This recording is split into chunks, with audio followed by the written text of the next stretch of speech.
Aktris senior Rima Melati meninggal dunia di RSPAD Gatot Subroto pada Kamis tanggal 23 Juni tahun 2022 pada pukul 15.25 waktu Indonesia Barat.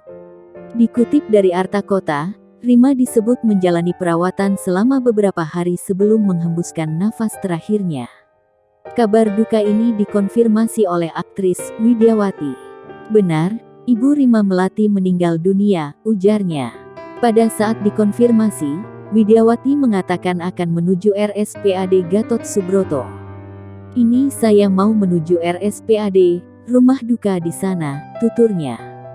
Terkait meninggalnya Rina Melati belum diketahui penyebabnya. Hanya saja, Rina Melati dikabarkan mengidap kanker payudara sejak lama.